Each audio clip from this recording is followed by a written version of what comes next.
All right, we are ready for Hebrews chapter 2 in our study this morning. Let's see where we are in the setting of the book. This is the outline of the book, two major sections to the book. Christ is the way and don't give up is the second section. Under Christ is the way, we're looking at Christ, the superiority of his person through chapter 4 and verse 13, and then we'll see the superiority of his work.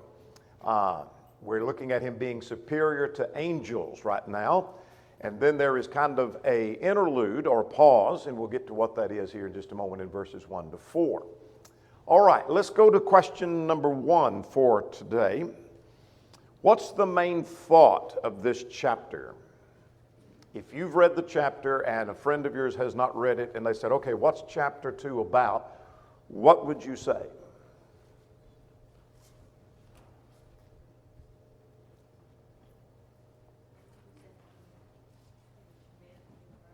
All right, it focuses on the humanity of Christ. Anything else? That's good. Say again. Absolutely. Verses 1 to 4 starts on that note. The staying the course, lest you drift away. Good point. Anything else?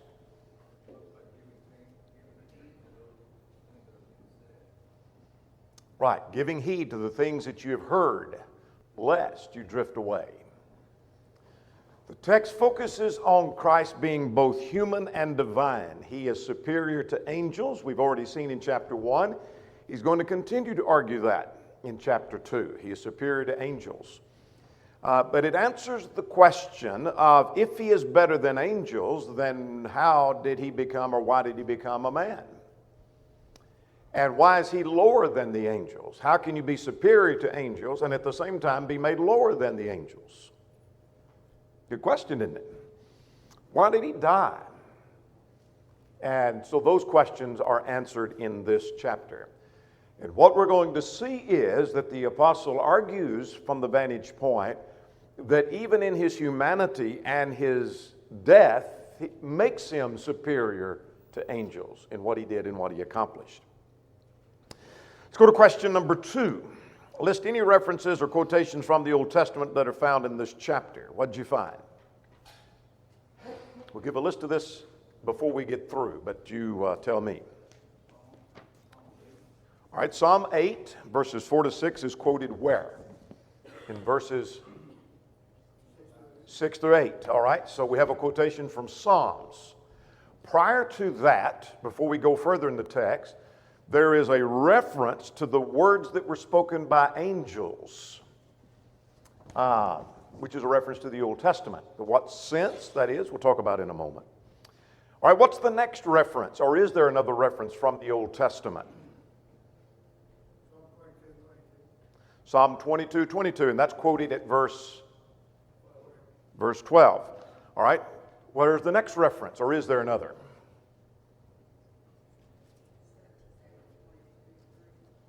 All right, yes. At verse 13, we have 2 Samuel 22:3 and Isaiah 8:18. Same quotation found in both places, and that is referenced at verse 13. All right, and that's pretty much what we have, and we'll get to those here in just a moment. Let's go ahead, lest we get behind and not get to our questions. Let's go to question number 3. How did this chapter encourage those to whom it was written? This letter was written to encourage, as we saw in our introduction last Sunday evening, people who are discouraged, who are being pressured to go back into Judaism. They're ready to throw up their hands and quit, and this letter was written to encourage. So how does this chapter fit that point? Keep doing what you're doing, because let you drift away from the first one. All right? Keep on and don't drift away. Take heed, or you will slowly drift away. All right? What else?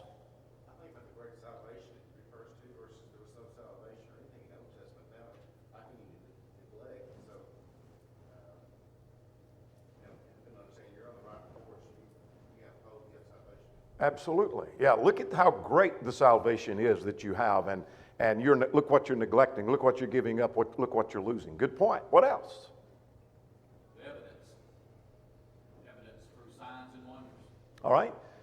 That it's not just, okay, we're just going to make a blind leap into the dark. This faith in the Lord is based upon signs and wonders. We'll talk more about that here in a moment. It helps us to understand how those who lived in the flesh could be, one who lived in the flesh could be better than prophets and better than angels. So how could this man, Jesus of Nazareth, walking on earth, be superior to prophets and angels? We understand that from this chapter. So therefore, we're on the right course. Question number 4, and that'll be all the questions for the time being. We'll come back later. But question number 4 is, how does this relate to us? How does this chapter help you?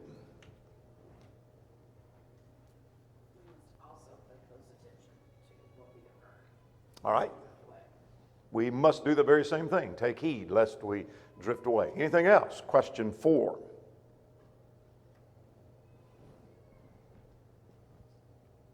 It helps me to understand the nature of Christ, doesn't it? There's some things in chapter 2 that are explained that are not explained in the same way in any other text. Now, I might get the same point, but the clarity of chapter 2 comes through. The end of chapter 2 particularly. Now, there's a section that's quite difficult, verses 5 to 8, but the end of the chapter is quite clear. And that point comes through clearer perhaps here than any other text in the New Testament. So I get a better and a clearer understanding of the nature and the mission of Christ. So that helps me. What else? Question 4.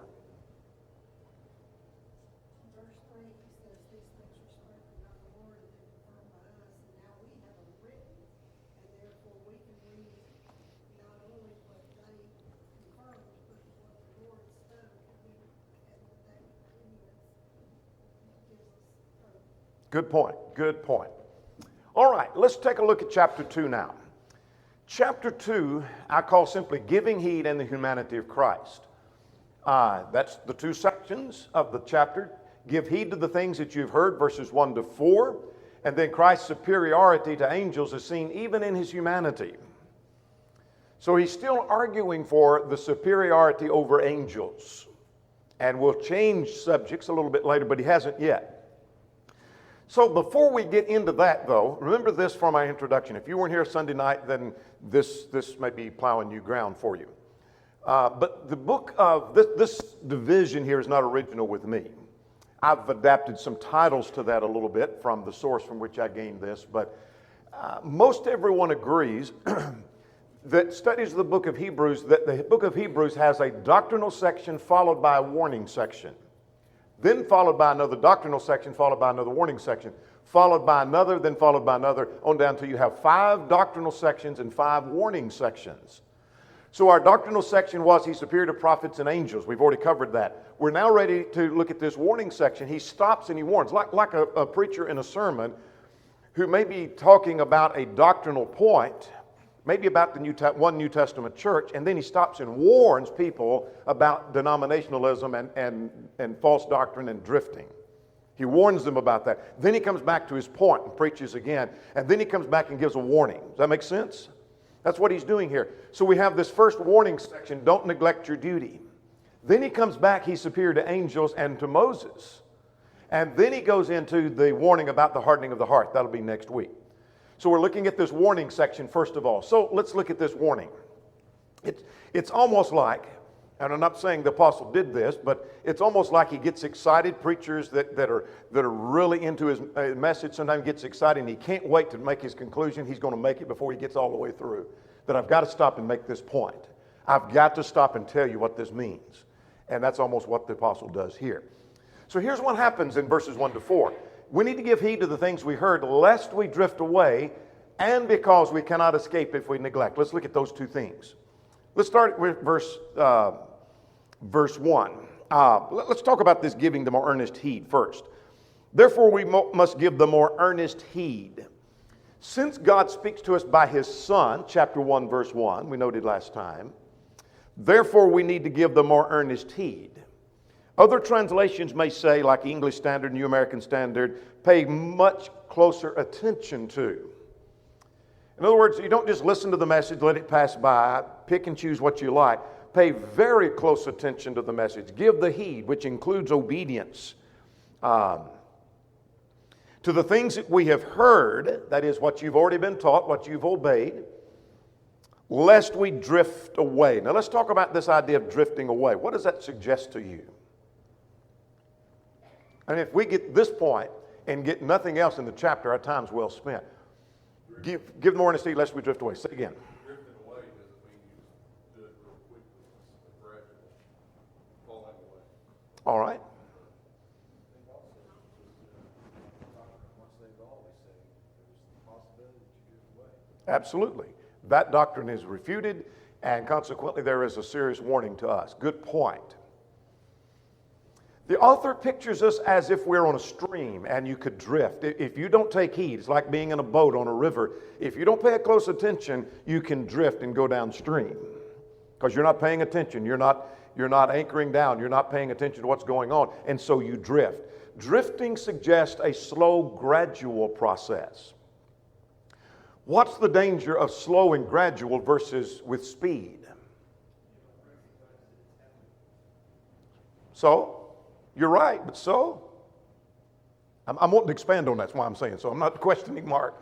Mark's exactly right. Go ahead. By the time you realize that you've already drifted too far. Yeah, exactly. If you're out on a stream, let's say you're out on a river in a boat and the current's quite swift and you can see trees just blurring past you, you're going to do something rather quickly, aren't you? But this slow, gradual process, you may go a half a mile downstream before you even pay attention to the fact, hey, look, I've drifted. Footnote in the King James, I love the footnote in the King James, says, running out as a leaking vessel. And so here is a container that doesn't have a big hole in it, but it has a pinhole where it drips, and it drips, and it drips, and it drips. And over time, you lose everything in it. But you don't pay close attention to that because you think, no big significance, it's only a drop here and a drop there, but over time you lose it all. And that's what happens to our faith. Our faith drifts or runs out as a leaking vessel. Slow, gradual process. Now, let's go further and get verses 2 to 4. We need to take heed to the things that we have heard because we cannot escape if we neglect such great salvation. Now, we cannot escape punishment. For if the word spoken through angels, what's that? All right, they're messengers of God, angels are. But what is the word spoken through angels? That's not a typical phrase we see it, but we don't see it every day like in the Old or New Testament for that matter. All right, it could be prophecy. It is simply a reference to the Old Testament. There is some part that angels played in the revealing of the Old Testament. Evidence of that would be Deuteronomy 33:2, Psalm 68, verse 17, Acts 7 and verse 53. You might turn over to Galatians 3 and in verse 19. And just a passing reference that what purpose then does the law serve? That's obviously the Old Testament law. It was added because of transgression till the seed should come to whom the promises were made, and it was appointed through angels by the hands of a mediator. Angels had something to do with the revealing of the Old Testament. What did they do? I don't know. And I'd ask you, but you're going to be guessing, so you don't know because it's not revealed. That's what I'm trying to emphasize. We don't know. There's nothing revealed about exactly what they did. But it's simply a reference to the Old Testament. I don't want to get bogged down to what they might or speculate because we're just speculating. We don't have a clue what they actually did. Some role they play.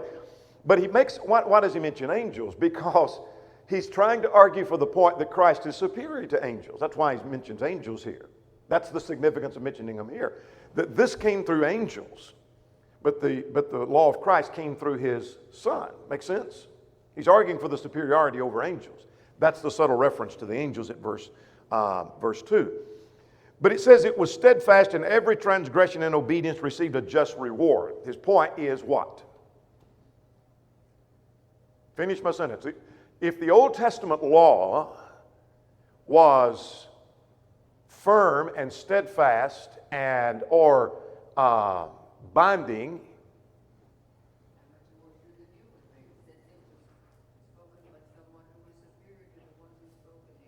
bingo, exactly. No need for a better sacrifice, exactly. If under the old covenant, punishment was for every disobedience, to a violation of that law, then, verse 3 now, how do we think we can escape if we neglect so great a salvation? Larry just mentioned that a moment ago. This is so much better. This is so much superior. Great salvation comes through Christ. So we're neglecting great salvation if we neglect the Christ. We're neglecting great salvation if we drift. That's the point. Which at first began to be spoken by the Lord, talking about in his personal ministry, and was confirmed to us by those who heard him. What does that mean? This gospel message began to be spoken by Christ, like in the Sermon on the Mount. He preached the gospel of the kingdom, chapter 4, verse 3 of Matthew. And absolutely, continued by the apostles, that is, those who heard him, and it was confirmed to us. What does it mean it was confirmed? Absolutely. Look at verse 4. God also bearing witness both with signs and wonders. What's the difference in signs and wonders? No real difference in signs and wonders. Both refer to miracles. They're called signs because they gave proof. They're called wonders because they were supernatural and the amazement they caused. So, for example, raising the dead, well, that's a sign because it gives proof. But it's a wonder because people are amazed at that. And it's supernatural. So God confirmed that. Now here's a footnote. And that is, what we learned from this context, the word, you finish my sentence, has been confirmed. Doesn't need confirmation. So if you ever wondered, I wished I could go teach someone the plan of salvation, and I wish we could work a miracle to prove to them that was true. Have you ever thought that? Am I the only one that ever thought maybe if we could just do something like that, man, that would be, is that proper thinking? No. Why? It didn't work in Jesus' time. It didn't work on everyone when Jesus was performing miracles in their presence. Right. And remember Luke 16, they wouldn't believe, if they don't believe Moses and the prophets, neither will they believe the one was raised from the dead. They wouldn't believe that. They're not going to accept the miracle. But the word has already been confirmed. It's already got the stamp of approval. We don't need another stamp of approval. It's already got God's seal of approval upon it. And so he says we know it to be true because of the stamp of approval. Anything else on verses 1 to 4? Yes, ma'am.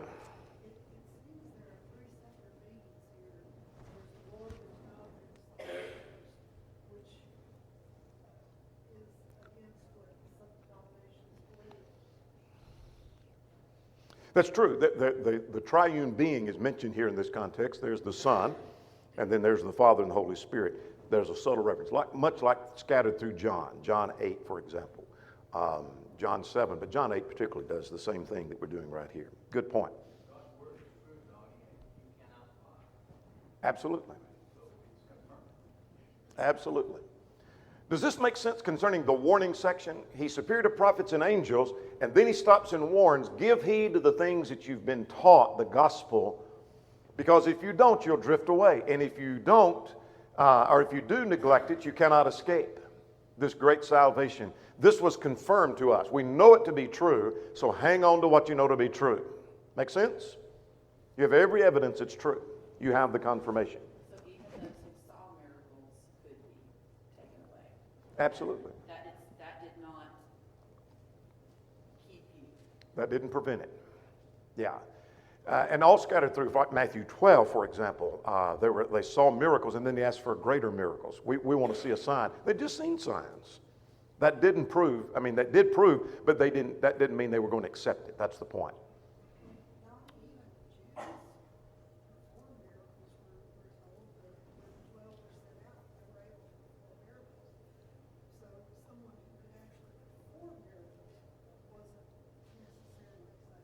Okay, that's a good point. Even though he could not only had seen them, but performed them, doesn't mean he couldn't drift and reject it. Sometimes the will to do what he wants to do exceeds the will to do what God wants. Now let's start at verse 5. This is the more difficult section. That was quite simple right there in that section. Now let's go to the next section. And that is, we're talking about Christ's superiority to angels is seen even in his humanity. So he's going back to his doctrinal section now and talking about him being superior to angels. So here are two things, and the most difficult of these sections is verses 5 to 8. Man's dominion over the lost world, and then Christ becomes flesh to restore man. Let's talk about his dominion over the lost world. Here's part of the problem with this text. Verses 5 to 8 are, to me, extremely difficult. And when you read through the text, you may come to a different conclusion. Let me rephrase that. You may come to a different interpretation of verses 5 to 8, but your conclusion at the end of the chapter is going to be the same, I'm sure. Because commentators that are varied on what verses 5 to 8 are talking about, when they get through, they come to the same conclusion at the end. Now, here's the problem. The question is, what does verse 5 refer to when it talks about the world to come? I'll take in a moment and get ahead of myself to say I think it's talking about the age of the Messiah. But some think it has reference to heaven. Some think it has reference to earth itself. And so there's various interpretations of that. Another question is Psalm 8 being quoted here? We know Psalm 8 is quoted. Is this talking about mankind, generally, or was it a specific reference to Christ? It is applied to Christ before we get through here, but is it talking about mankind? And that's part of the difficulties. And what is it that's not yet under him? Is that something not under Christ or something not under man? Verse 8b. And so those are the difficulties, 3 areas of difficulties in 5 to 8. So, let's look at 5 to 8. Here's what I think 5 to 8 is saying. I think Psalm 8 is talking about mankind. Just forget about Christ for a moment and just focus on Psalm 8. I think he's talking about mankind. Man. And I think he's saying that this dominion that God intended for man to have was not given to angels. First of all, we're going to get to the verse. Let's get kind of the overview. The dominion was given to men, verses 6 to 8a, but that dominion was lost. Now let's get ahead of ourselves. Let's get ahead and notice what he's going to say is that dominion that was lost is restored through Christ. But let's forget about that just for a moment and try to understand 5 to 8. So let's talk about verse 5. For he has not put the world to come of which we speak in subjection to angels. Now, what is he talking about?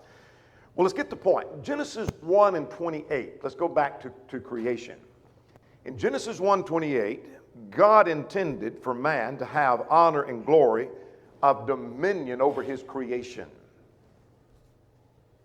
Genesis 1:28 argues for that. The point in this context is that God intended for man to have that. However, it was never fully realized completely. You say, evidence of that? Well, verse 8 is going to tell me that.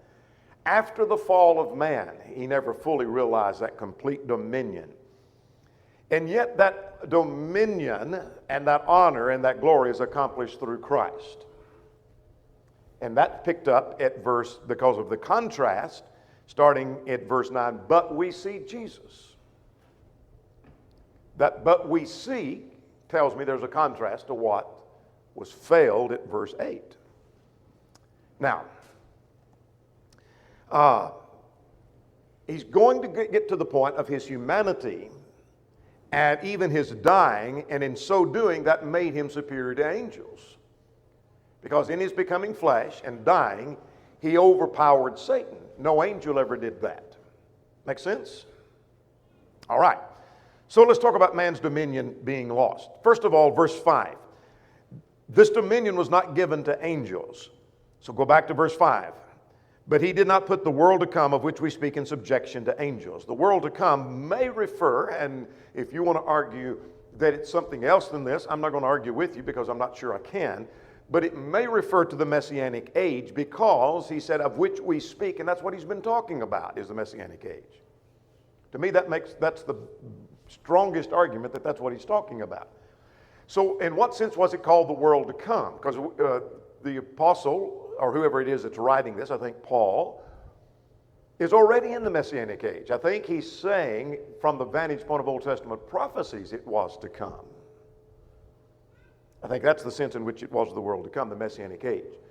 So that man would have dominion That dominion was not given to angels, but it was given to man. Evidence it was given to man, he cites Psalm 8. And so here's what Psalm 8 found in verses 6 to 8. Let's get that. What is man that you are mindful of him, the Son of Man that you would take care of him? He was made a little lower than the angels. That is, God made men lower than the angels in that he made them flesh. And he applies that to Christ later. Crowned with glory and honor. That's the glory and honor, I think, of Genesis 1:28 that he's talking about. God crowned him with glory and honor and set him over the works of your hands. Well, God did that with mankind. Not just Christ, but he did that with mankind. And he put all things in subjection under his feet. And so God put the world under the subjection of man, but for in that he put subjection unto him, he left nothing that was not put under him, but now we see not yet all things put under him. I have a hard time applying that to Christ, that all things are not put up under him. Now some argue that it's saying that there are people who've not submitted themselves to him, but I don't think that's the point. I don't think Psalms 8 is talking about whether people submit themselves to Christ or not. I think it's talking about the dominion that God gave to man. Now, there's something that has not yet been accomplished. And what is it that's not been fully realized? Let me give a quotation from one writer who I think said it best. He said, "Indeed, man is not in complete control of his environment because of sin," starting in Genesis 3. We are subject to disease and death from many sources that can overcome us. We have lost the glory and the honor that God originally planned for us. It's been lost through sin. Does that make sense? So God planned dominion and honor and glory, and if man had not sinned, he would have had that dominion and glory. But that's been lost through sin. Now, let's see what happens now. Beginning now at verse, that was lost. If I can find my clicker, we'll go to the next section. Starting at verse 9, Christ became flesh to restore man and give him what was lost.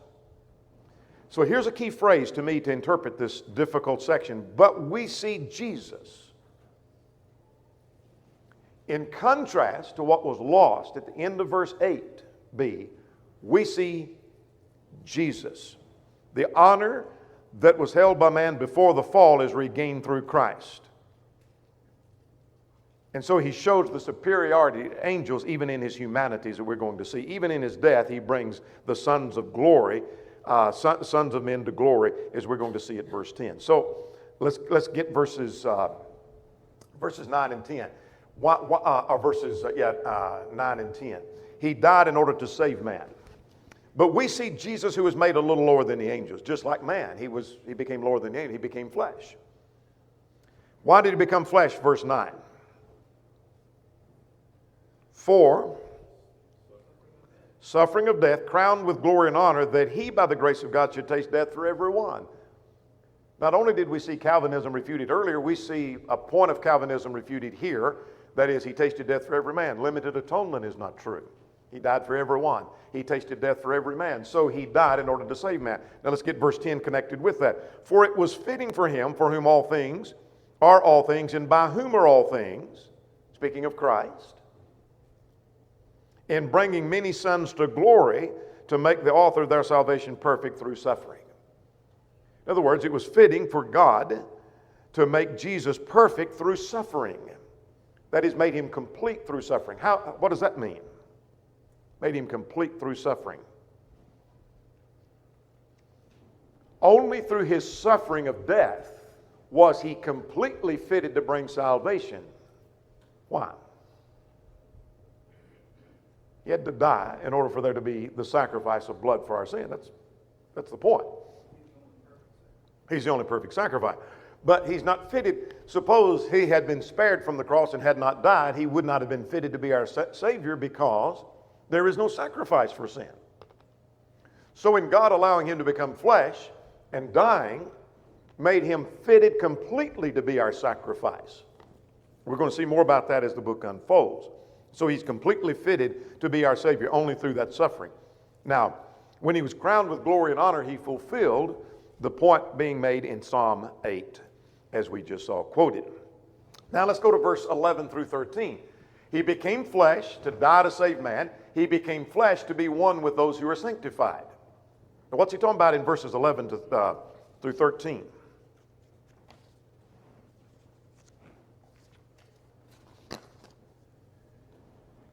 When he becomes flesh, he becomes like his brethren. That is, he's like those who are disciples. Let's get verse 11. For both he who sanctifies, that is Christ, and those who are being sanctified, that's us, are all of one. That is, they are all of one Father.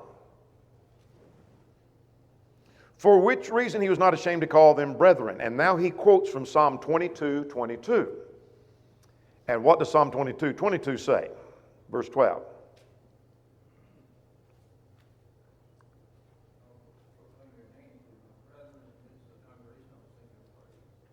All right, so the point is, this is a messianic psalm, and the point is not to make a reference to every quote, every word in that psalm in verse 22, Psalm 22:22, but the emphasis is on the word brethren, that he refers to those he saves as his brethren, that is, he becomes like them.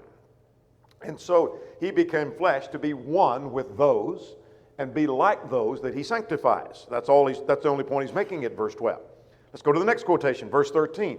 And I will put my trust in him. That's found in 2 Samuel 22:3, also Psalm 18 and in verse 2. And that is, it's a picture of Jesus putting his trust in the Father, just like children of God put their trust in the Father. I'll put my trust in him. So that makes him like unto his brethren. He becomes one with them. Same point that had been made in Psalm 22. And then again, and this quotation is from where? Isaiah 8:18. Here am I and the children whom God has given me. And so it's a picture of being identified with the children, making them brethren.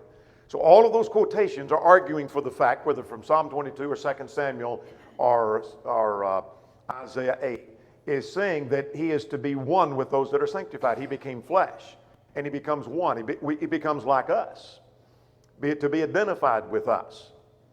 All right, let's go further, lest we miss the point. 14-16, he became flesh and was made lower than the angels. For what purpose?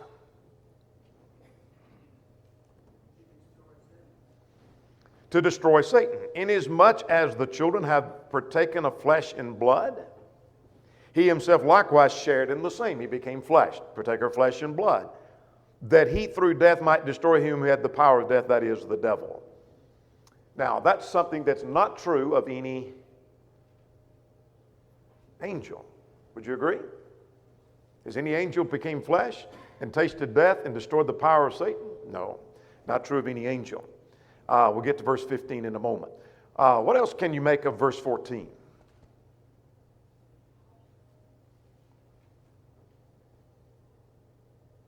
Seems like he knows exactly what we go through because he became just like us. All right.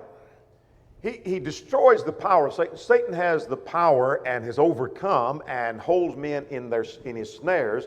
And through Christ, we are released from the bondage of sin. That's the point. He overpowers Satan in that sense. Look at verse 15. And release those who through fear of death were all their lifetime subject to bondage. As long as they're in the bondage of sin, they have every reason to fear death. That's a very powerful, practical point. If you're in sin, you have every reason to fear death. You need to be afraid of dying. But if we have the release from sin, we have no fear of dying, should have no fear of dying. Now then, verse 16 to finish that section before we get the last two verses. For indeed he does not give aid to angels, but he does give aid to the seed of Abraham. In other words, the aid his death provides was not for angels, but for man, verse 16. So, what he's doing, I think, is taking angels and putting them down even lower and showing the superiority of Christ. Christ is superior to angels. That's his argument. Now let's get the last point. He became flesh to become a merciful and faithful high priest. Let's get the last two verses. Therefore, in all things he had to be made like his brethren. In other words, he had to become flesh to be a merciful and faithful high priest. Now, why is that? Why did he have to become flesh to be a good high priest? He understood he's our mediator between us and God, so he understood to speak for Absolutely. We're going to see this develop further in chapter 4. So he's giving a hint now, but he's going to develop it further in chapter 4, that he's the merciful and faithful high priest, that he's the mediator that stands between us and God, but he understands what it's like to be God because he is God. But then you could say, you know what, he doesn't understand what it's like to be man. Oh yes, he does, because he became flesh and dwelt among us. So he knows everything about being man, and he knows everything about being God. So that makes him the perfect high priest, that he might be the merciful and faithful high priest. He's faithful to God's principles, but he's merciful to man because he understands. In things pertaining to God, to make propitiation for our sins. What does propitiation mean? I'm sorry? All right, he took our place. It's the atonement. He made the perfect sacrifice, the atonement for our sin. That's not exactly parallel. I don't mean that those are equated terms fully, but it has to do with atonement for the sins of the people. Now, verse 18, for in that he himself suffered, being tempted, he's able to aid those who are tempted. What's the point?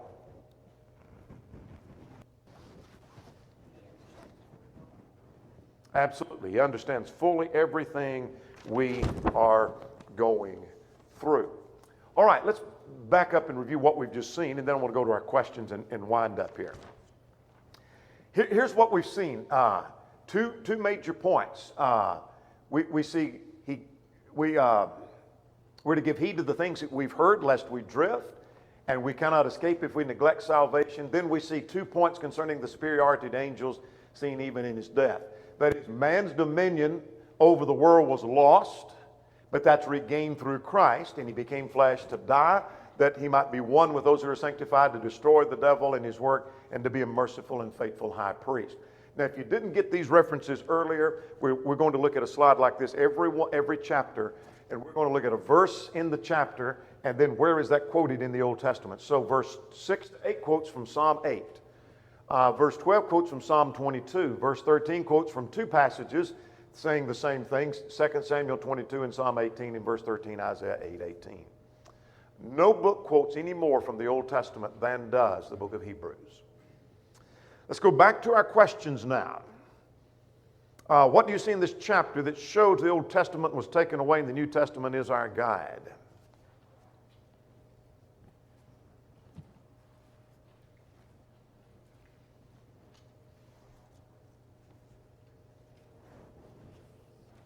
What else?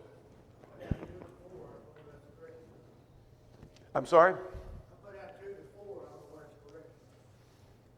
All right, verses 2 to 4 makes the point of a contrast between the word spoken by angels and that which has been spoken by the Lord and confirmed. So there is that contrast. Good point.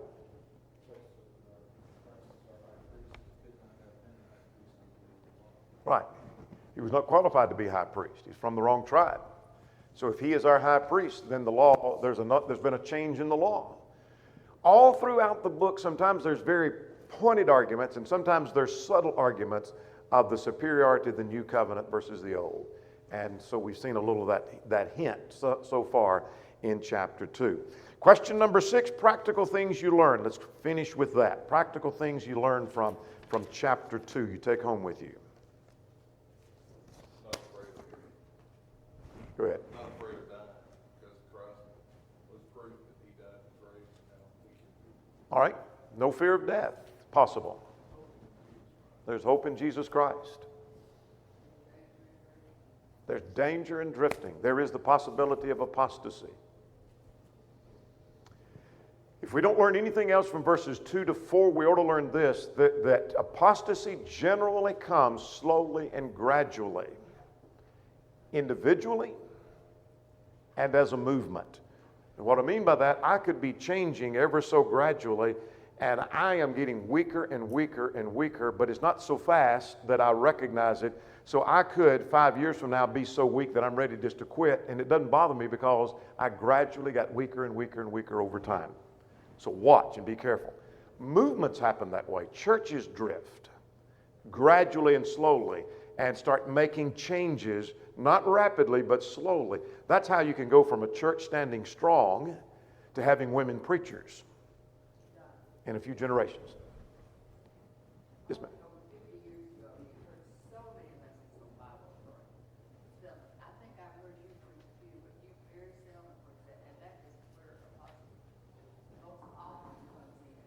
You're exactly right. Used to every gospel meeting had a lesson on Bible authority, and we've gotten away from that. Good point. We'll stop on that.